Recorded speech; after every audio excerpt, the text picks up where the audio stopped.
Assalamualaikum warahmatullahi wabarakatuh.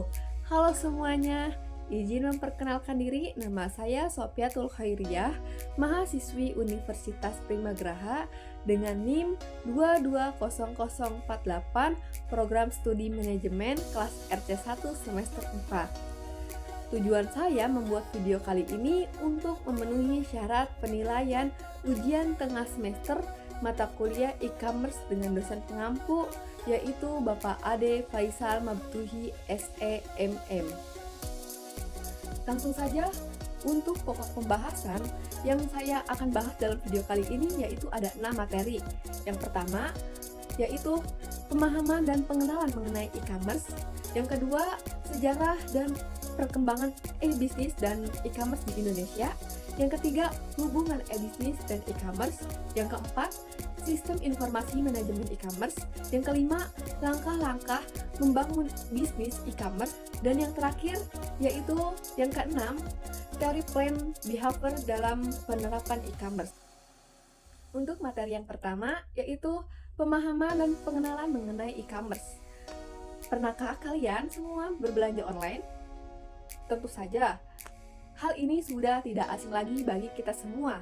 Terlebih lagi di era yang serba digital sekarang ini, kegiatan perdagangan tidak lagi berpusat di lokasi fisik seperti pasar, supermarket, swalayan, dan mall.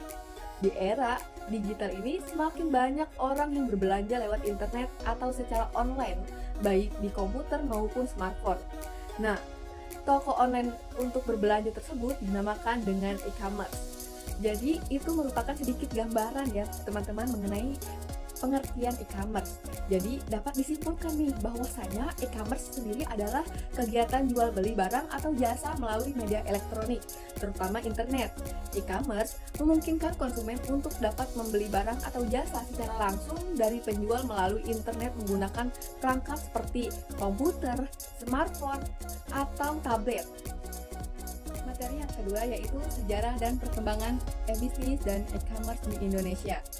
Kemajuan teknologi saat ini memang menunjukkan perubahan yang sangat besar jika dilihat dari kacamata zaman teknologi dahulu hingga saat ini, terutama dalam bidang internet yang memang sekarang sedang tren di kalangan masyarakat dalam dan luar negeri. Contohnya adalah e-bisnis dan e-commerce, karena pemanfaatannya ini untuk mempermudah atau meringankan beban masyarakat bisnis yang memang tipikalnya ingin benar-benar mencapai kesuksesan.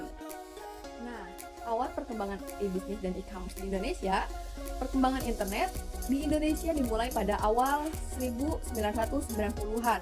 Masuk pada awal 2000-an, beberapa perusahaan di Indonesia mulai memanfaatkan internet untuk kegiatan bisnis seperti pemasaran dan penjualan online. Pada masa ini, e-commerce di Indonesia masih terbatas dan belum berkembang pesat. Pertumbuhan e-bisnis dan e-commerce di Indonesia.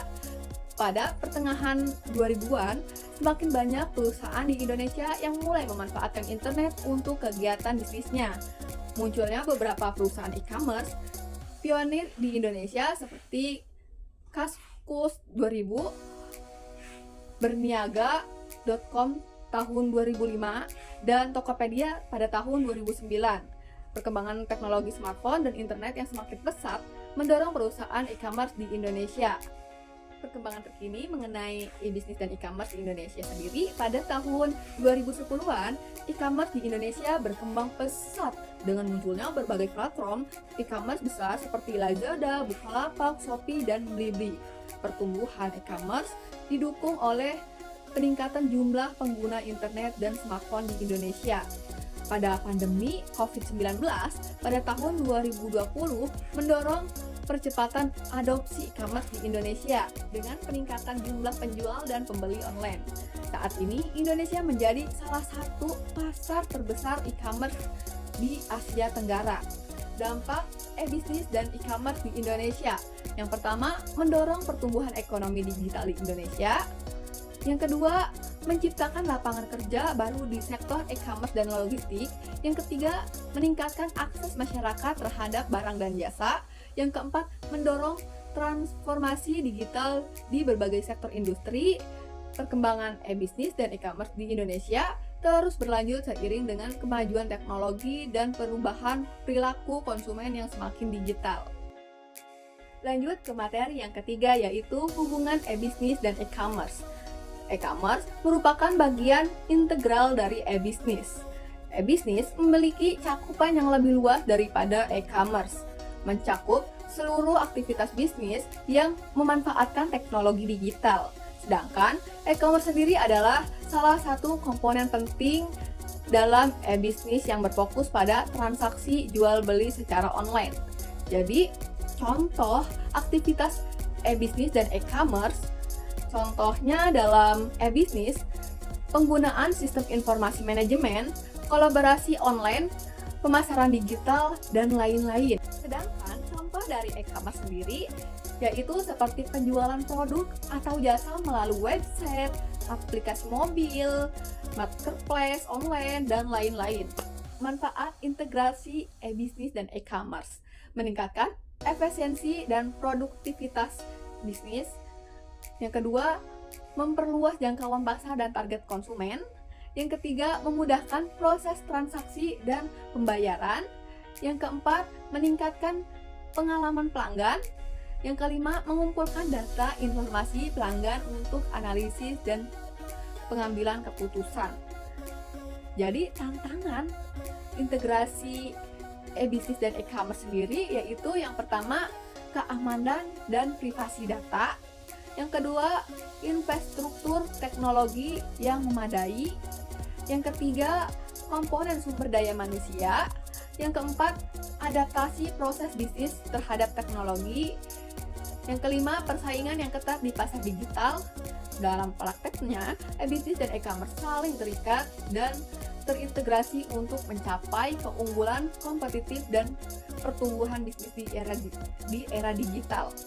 Yang keempat yaitu sistem informasi manajemen e-commerce yang biasa disingkat dengan SIM e-commerce. Definisi sistem informasi manajemen e-commerce. SIM atau disebut dengan sistem informasi manajemen e-commerce adalah sistem informasi yang digunakan untuk mendukung dan mengelola saluran aktivitas e-commerce, mulai dari pemasaran, penjualan, pembelian, logistik, pembayaran, hingga manajemen pelanggan. Komponen utama SIM e-commerce yang pertama yaitu sistem manajemen konten yang mengelola konten website, katalog produk, dan informasi lainnya. Yang kedua, sistem manajemen pesanan yang mengelola proses pengemasan, pembayaran, dan pengiriman. Yang ketiga, sistem manajemen pelangganan yang mengelola data dan interaksi dengan pelanggan. Yang keempat, sistem manajemen investor yang mengelola stok, pembelian, dan distribusi produk. Yang kelima, sistem manajemen logistik yang mengelola proses pengiriman dan logistik. Yang keenam, sistem manajemen keuangan yang mengelola interaksi keuangan dan pembayaran. Teknologi pendukung SIM e-commerce yang pertama yaitu sistem manajemen konten, yang kedua sistem manajemen pesanan, yang ketiga sistem manajemen pelanggan, yang keempat sistem manajemen investor, yang kelima sistem manajemen logistik, dan yang keenam adalah sistem pembayaran online. Implementasi SIM e-commerce yang efektif dapat membantu perusahaan mencapai keuntungan kompetitif dan pertumbuhan bisnis di era digital. Materi yang kelima yaitu langkah-langkah membangun bisnis e-commerce. Caranya, langkah-langkah membangun bisnis e-commerce yang pertama adalah merumuskan strategi bisnis dengan cara menentukan visi misi dan tujuan bisnis e-commerce, identifikasi target pasar, segmentasi pelanggan, dan posisikan produk atau jasa dengan tepat. Analisis juga pesaing dan keunggulan kompetitif yang akan ditawarkan. Yang kedua, memilih platform e-commerce. Dengan cara tentukan apakah akan menggunakan platform e-commerce yang sudah ada atau membangun sendiri. Mempertimbangkan fitur biaya dan kemudahan penggunaan platform e-commerce. Pastikan juga platform yang dipilih sesuai dengan kebutuhan bisnis. Yang ketiga, membangun website e-commerce dengan cara desain website yang menarik, user-friendly, dan sesuai dengan branding perusahaan. Lalu, integrasikan fitur-fitur e-commerce seperti katalog produk, keranjang belanja, dan sistem pembayaran. Kemudian, optimasi website untuk meningkatkan visibilitas dan pengalaman pengguna. Keempat, mengelola produk dan investor dengan cara masukkan data produk secara lengkap dan akurat, lalu atur sistem manajemen investor untuk memastikan ketersediaan stok, kemudian lakukan pembaruan informasi produk secara berkala. Yang kelima, mengatur sistem pembayaran dengan cara sediakan berbagai opsi pembayaran yang nyaman bagi pelanggan. Kemudian, integrasikan sistem pembayaran online yang aman dan terpercaya. Lalu, pastikan proses pembayaran belanja lancar dan efisien. Yang keenam, mengatur logistik dan pengiriman dengan cara pilih mitra logistik yang dapat menjamin pengiriman tepat waktu dan aman. Lalu, atur sistem pelacakan pengiriman untuk memberikan transparansi bagi pelanggan. Kemudian, pertimbangkan opsi pengiriman yang fleksibel dan sesuai dengan kebutuhan pelanggan. Ketujuh, melakukan pemasaran dan promosi dengan cara kembangkan strategi pemasaran digital yang efektif seperti SEO, iklan online, dan media sosial. Lalu, lakukan promosi dan kampanye penjualan untuk menarik pelanggan baru. Kemudian, bangun loyalitas pelanggan melalui program loyalitas dan pemasaran email. 8. Memberikan layanan pelanggan yang baik dengan cara sediakan saluran komunikasi yang mudah diakses oleh pelanggan. Lalu, tangani keluhan dan pertanyaan pelanggan dengan cepat dan profesional. Kemudian, kumpulkan umpan balik pelanggan untuk perbaikan dan pengembangan bisnis.